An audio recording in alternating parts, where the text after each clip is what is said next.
Evan, just walk me through that ninth inning and what you and Redmond were able to get done on the mound there. Man, whenever you got a guy like Redmond Walsh, it's always comforting to see a guy, with pretty much walking up there with 160 pounds. But I mean, he seems like he owns the world. So whenever you got a guy in that situation that's been there hundreds of times, it seems like, it's nothing but confidence, especially even whenever they start, having some momentum. But having a guy up there that throws the way that he does in big moments, it's nothing but comforting anytime he's out there. And then yet another game with another dominant starting pitcher. Just what you see from Drew Beam. Man, I didn't know if he could top the previous two outings of Chase Donder and Chase Burns, but I think he may have came out and could make an argument that he topped both of them. But he came out. I could tell he was in the zone as soon as he started throwing in the bullpen. He was very relaxed, and that's not normal for a freshman to be relaxed in that environment.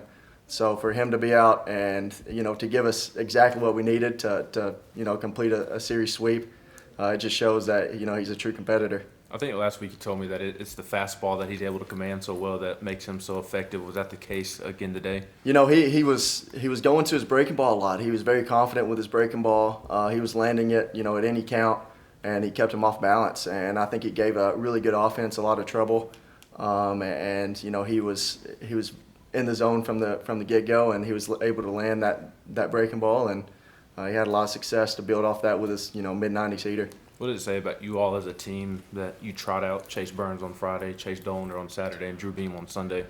Man, it's hard to think what this team's going to look like whenever we have Blade Tidwell and Seth Halverson, because to be honest, I don't know if we've skipped a beat with the three guys we've had on the mound, but to have those guys coming back and being healthy, it's just going to stack us up even more. And we got a lot of options and a lot of different looks, and to have three guys like that have never been in this league before, so to have them come out and kind of set the tone for what they want to do and what they want the team to complete, I think that shows that we got a lot of guys that are on board and ready to take control throughout the year. Last weekend you said you wanted to cause some ruckus the next couple of weeks.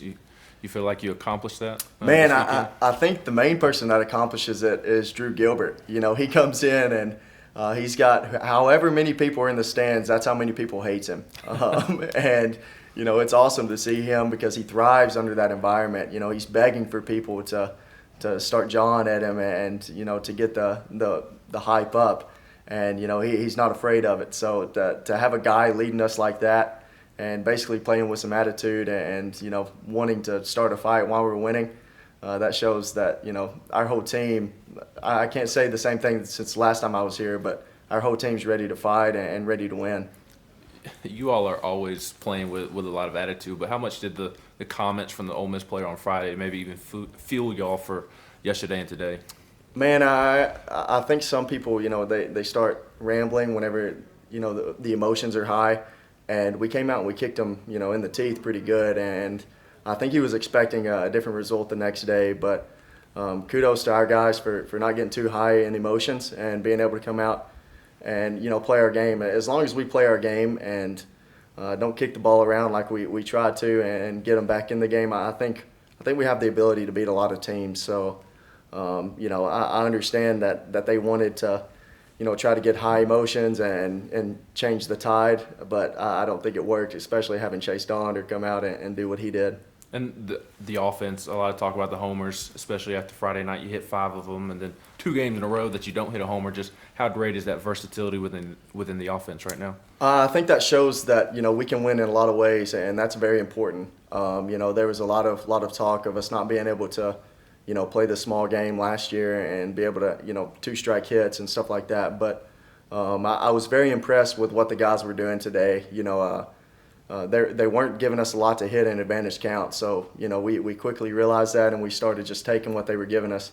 And if we weren't going to be able to leave the yard with what they were giving us, then, we were going to beat them in other ways. And I think we're a super talented lineup. And, if we stay within ourselves, then we're going to have a lot of success throughout the year.